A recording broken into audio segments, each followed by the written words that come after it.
लेकिन तुझे पता नहीं कि ये किसी माँ का बेटा है, पता नहीं किसी बीवी का शौहर है। एक हमारे दोस्त हैं, बुजुर्ग हैं, उनका दामाद फौत हो गया, नशा करता था। तो मैं ताजियत करने उनके घर पहुंचा तो खड़े हो गए हाथ बांध के, कहने लगे हजरत साहब बाकी सारियां गल्लां छड़ दियो, सिर्फ नशे ते तकरीर करया करो।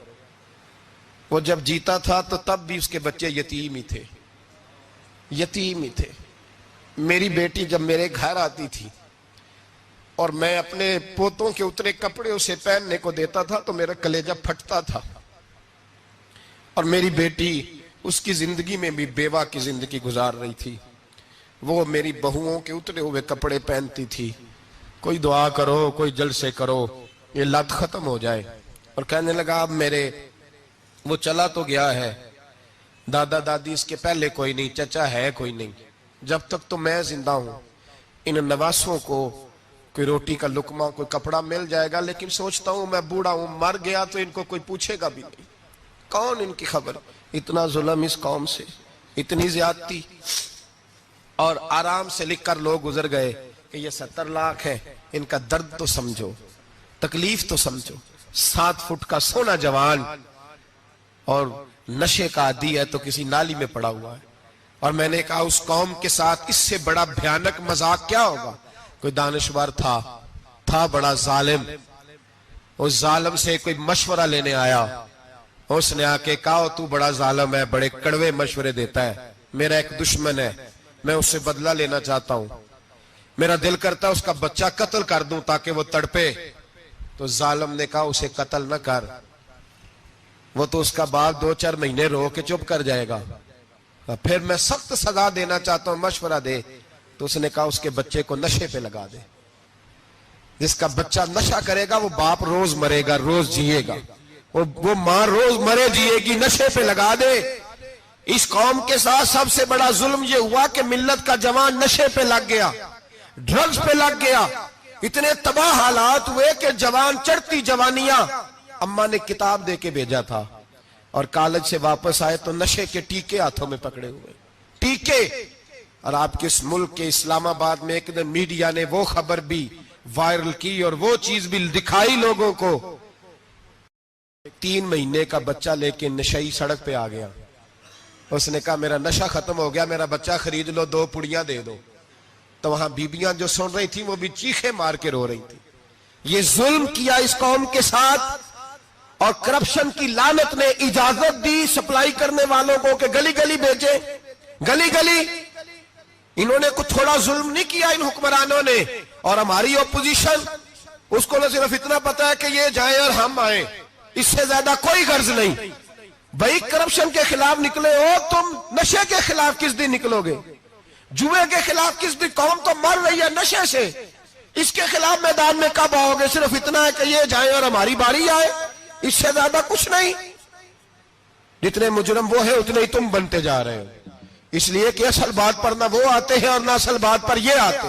भाइयों मेरे नबी पाक सल्लल्लाहु ताला अलैहि वसल्लम। और एक और तमाशा है, ये मेरे पे अल्लाह का ये एहसान रहा, इसलिए नहीं कि मैं परहेजगार आदमी हूं, नेक हूं, इसलिए नहीं, वैसे ही अल्लाह बाज़-औक़ात असबाब बनाता है, सबब बनाता है। मुझे ना शराब के रंग का पता है, ना उसकी खुशबू का पता है, ना मैंने कभी जिंदगी में देखी है। ये करम है मेरे हजरत साहब का, मैंने नहीं देखी, मुझे नहीं पता कैसी होती है। कुछ बातें मैंने सुनी है। एक महफिल में मैं बैठा था मजलिस में, तो एक शख्स ने कहा खांसी नहीं जाती बच्चे की, दूसरा उसको मशवरा दे रहा है, खांसी नहीं जाती, बड़ी दवाई देसी भी फलां भी बड़ी खाई, मशवरा दिया उसको कि तू इस तरह कर, इसको ना शराब के 2-4 चमचे पिलाओ। कहते हैं जी इसको ना ये पिलाओ तो सही हो जाएगी। तो मैंने पलट के उसकी तरफ देखा, मैंने कहा कोई अकल कर, क्या मशवरा कर मौलाना, मेरा तजर्बा है। मैंने कहा तेरा तजर्बा अफजल है या रसूलुल्लाह का फरमान ज्यादा अफजल है, तेरा तजर्बा अफजल है। हजरत उम्मे सलमा रदी अल्लाह तआला अन्हा कहती है मैंने अर्ज की या रसूल अल्लाह सल्लल्लाहु अलैहि वसल्लम मेरी बच्ची बड़ी बीमार है, तो मुझे किसी ने कहा है ये थोड़ी सी नशे वाली चीज है, ये बना के तैयार करके दो, सही हो जाएगी। बीमार है बच्ची तो ये नशे वाली चीज है, इसको तैयार करके दो, थोड़ा नशा है, अगरचे बाज, मैंने शुरू में कहा, बाज लोग मरीज को, सख्त मरीज को ऐसी अद्वियात जो मजबूरी बन जाए उसकी गुंजाइश और इजाजत देते हैं। मोहतात उलमा तो उसमें भी बहुत सारी चीजें पहले बयान करते हैं, लेकिन उसने कहा जी निरा नशा देना है शिफा के लिए। तो हज़रत उम्मे सलमा कहती है मेरे नबी पाक ने मेरी तरफ देखा, मेरी तरफ। तो मैंने कहा या रसूलल्लाह आप क्या फरमाना चाह रहे हैं? तो नबी पाक ने फरमाया उम्मे सलमा कभी नापाक चीज में भी शिफा हुई है, कभी नापाक चीज में भी, कभी शराब और खमर में भी शिफा हो सकती है। शिफा रब करीम ने रखी है पर शहद के अंदर रखी हुई है, शिफा अल्लाह ने रखी है कुरान मजीद में रखी हुई है। तो इसमें भी कभी ये हुजूर ने बयान किया है कि इसके अंदर शिफा हो सकती, तो उम्मत कितनी दिलेरी करती है जो ये मशवरे देती है कि उसके अंदर नशा है, शराब है, तो खांसी चली जाएगी तो फलानी बीमारी चली जाएगी। ना आओ इन चीजों पे, ना अपने ईमान को खराबी दो और ना ऐसी बातें करो जिससे कि डायरेक्ट रसूलुल्लाह सल्लल्लाहु अलैहि वसल्लम के वाज़ेह इरशादात की मुखालफत हो। मेरे नबी पाक सल्लल्लाहु अलैहि वसल्लम ने फरमाया, और फिर कुछ लोग कहते हैं थोड़ी पी है जी। अब तो मैं तज्जिये में पढ़ रहा था कि ऐसी शराब इजाद हो गई है, लोग शराब पीते हैं और वो मस्त भी रहते हैं, कार भी चलाते रहते हैं, कहते हैं जी नहीं हमारा ज़हन माऊफ नहीं हुआ तो ये वाली सही है, नशा नहीं लाती। मेरे नबी पाक सल्लल्लाहु अलैहि वसल्लम ने फरमाया जिस चीज की थोड़ी मिकदार, ज्यादा मिकदार हराम है उस चीज की थोड़ी मिकदार भी हराम है, जिसकी ज्यादा मिकदार हराम है उसकी थोड़ी भी। तो खमर और शराब अगर फुल पीना जायज नहीं तो थोड़ी पीना भी जायज, ये हराम है और हराम थी और कयामत तक हराम ही रहेगी। मेरे नबी पाक सल्लल्लाहु अलैहि वसल्लम ने मना किया और हुजूर ने इजहार नापसंदीदगी फरमाया, फरमाया 40 दिन तो इबादत ही कबूल नहीं होती शराब पीने वाले जब तक सच्ची तौबा ना करे। एक दिन सहाबा बैठे थे सारे, हजरत अबू बकर सिद्दीक भी थे, फारूक आजम भी थे, उस्मान गनी भी थे, ढेर सारी तादाद थी सहाबा की, सारे तशरीफ फरमा थे। हजरत अब्दुल्लाह इब्ने उमर रदी अल्लाह ताला अन्हु हदीस के रावी हैं और मुस्तदरक लिल हाकिम के अंदर, इब्ने हब्बान के अंदर ये रवायत मौजूद है। फरमाते सहाबा ना बात कर रहे थे और बात ये कर रहे थे कि यार लोगों को गुनाहों से कैसे रोका जाए, लोगों को गुनाहों से गुफ्तगू से आबा ये कर रहे थे। अब्दुल्लाह इब्ने उमर कहते हैं बैठे थे और जो गुफ्तगू कर रहे थे कि गुनाहों से प्लानिंग जी होती थी, उनकी जो महफिलें होती थी ना बैठ के, वो खुशगपियां नहीं होती थी बल्कि वो तबलीग की, जद्दोजहद की, लोगों को बुराई से मना करने के लिए बैठते थे, उस पर मनसूबा बंदी करते थे, प्लान करते थे, आगे तरतीब देते थे। गुफ्तगू हो रही थी तो अब आपस में बात होने लगी कि कौन सा गुनाह ज्यादा बुरा है जिस पर सबसे पहले काम किया जाए। तो दूर एक सहाबी बैठे थे, उनका नाम था अब्दुल्लाह इब्ने अमर। एक अब्दुल्लाह बिन उमर है और एक अब्दुल्लाह इब्ने अमर है। हजरत अब्दुल्लाह इब्ने उमर दूर बैठे थे, बड़े समझदार सियाने बारीक बीन आदमी थे। तो हजरत उमर फारूक अपने बेटे से कहने लगे जा अब्दुल्लाह इब्ने अमर से पूछ के आ कि सबसे सख्त गुनाह कौन सा है। तवज्जो है मेरे भाइयों, इधर देखिएगा मेरी जानिब, पूछ के आ कि सख्त गुनाह कौन सा है। अब्दुल्लाह बिन अमर रदी अल्लाह ताला अन्हु की खिदमत में जब अब्दुल्लाह इब्ने उमर गए तो जाके कहने लगे कि सहाबा पूछते हैं कि आपने ज्यादा वक्त गुजारा है नबी रहमत सल्लल्लाहु अलैहि वसल्लम के पास, तो बतलाइए बुरा गुनाह कौन सा है, सबसे सख्त गुनाह, ताकि सबसे पहले उस पर पाबंदी लगाई जाए, उस पर मेहनत की जाए। तो हज़रत अब्दुल्लाह इब्ने अमर कहने लगे सहाबा को जाके बता दो कि सबसे बुरा गुनाह शराब पीना है, सबसे बुरा गुनाह, और ये उम्मुल खबाइस है, बुराइयों की जड़ है, गुनाहों की मां है, ये बुनियाद है, बाकी गुनाह इसी से शुरू होते हैं। कहते हैं मैंने आके बताया तो हजरत अबू बकर सिद्दीक रदी अल्लाह ताला अन्हु सैयदना फारूक आजम कहने लगे खुद जाते हैं, उनके पास खुद जाते हैं, क्योंकि हमने बात सुननी है, हम खुद जाते हैं और उनसे जाकर के सवाल करते हैं कि अगर आपको इस तफसील का पता है ना तो इसके पीछे भी कोई तफसील होगी जो मेरे नबी पाक ने बयान की होगी सल्लल्लाहु ताला अलैहि वसल्लम, उस तफसील का भी आपको पता होगा जो नबी पाक ने बयान की होगी, इस बात के पीछे जो बैकग्राउंड है, जो पस मंजर है। फरमाते हैं कि हम उठे, अब्दुल्लाह इब्ने अमर के पास गए, उनसे जाके पूछा कि जनाब आपने ये तो फरमाया है शराब उम्मुल खबाइस है, तो इसके पीछे पस मंजर क्या है। तो अब्दुल्लाह इब्ने अमर कहने लगे ये मैंने अपने पास से नहीं कहा, ये मैंने नबी पाक से सुना हुआ है हुजूर सैयद आलम सल्लल्लाहु अलैहि वसल्लम बैठे थे तो हुजूर ने फरमाया शराब, ये नशा, ये बुराइयों की मां है। और फिर हुजूर ने एक मिसाल बयान फरमाई। नबी रहमत अलैहिस्सलाम ने फरमाया, बनी इसराइल का एक वाकया है। एक खूबसूरत जवान था, तो एक औरत का दिल आ गया उस पर। ये याद रख लें, हम लड़कों को मना करते रहते हैं, लेकिन हमें घर की बच्चियों पर भी तवज्जो देनी होगी, हमें उनके खून पर भी निगरानी करनी होगी, हमें वहां भी गौर करना होगा। इसलिए कि अगर कोई बच्ची गुंजाइश ना दे तो मेरा ख्याल है कि लड़का जुर्रत करने की ताकत नहीं रखता।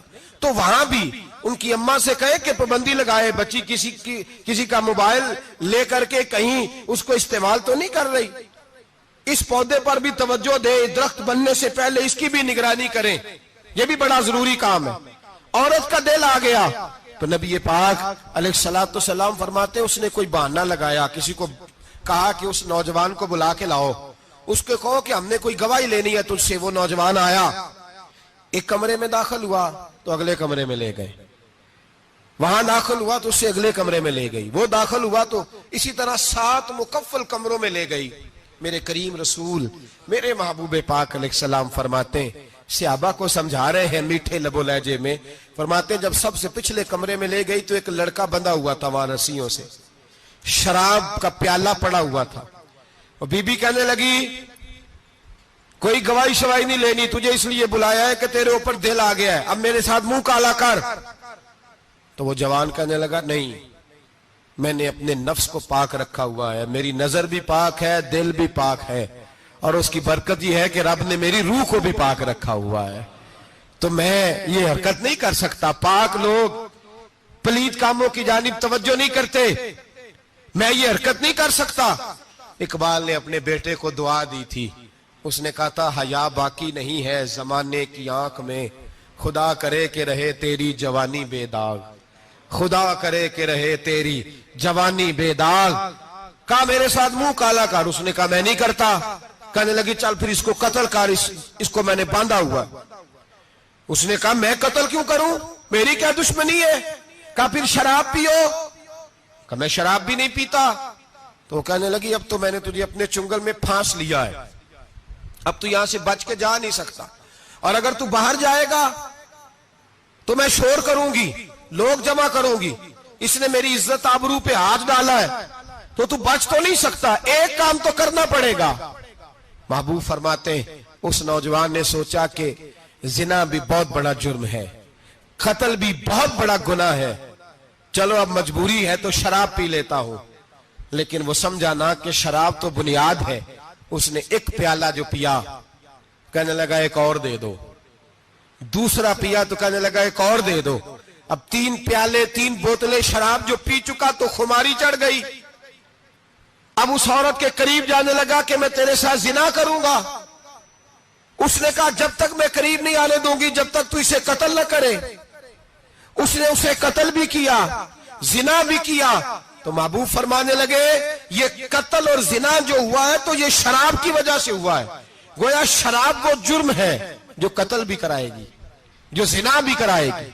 और अगर आप नशई को देखें, अगर आप शराबी को देखें, तो क्या वो डकैतियां नहीं करता फिरता, वो चोरियां नहीं करता, वो अपनी ही मां का जेवर नहीं बेच आता, वो अपनी ही बहन का पड़ा हुआ जहेज नहीं बेच आता, वो अपने ही घर में डाके नहीं डालता, वो अल्लाह के घर मस्जिद में आकर के चोरी नहीं करता। वो सिर्फ इसलिए करता है कि ये नशा, ये शराब, ये मां है गुनाहों की, ये जड़ है।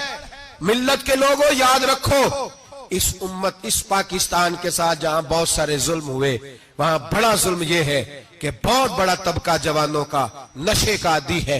वो नशा इन्हें इश्क मजाजी और औरतों के इश्क की जानिब ला रहा है।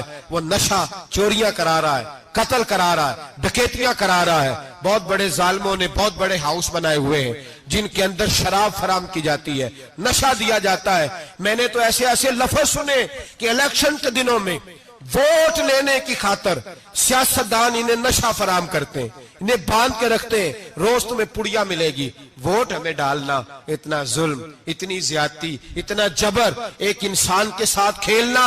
लौट आओ, पकड़ो इनका दामन, अपने घरों को बचाओ। अपने दोस्तों को बचाओ। जागो जागो उम्मत के लोगों, जागो। मेरे नबी पाक सल्लल्लाहु अलैहि वसल्लम के कलमा गो लोगों को बचाओ। इन पर अगर सख्ती करनी पड़ती है तो करो, प्यार करना पड़ता है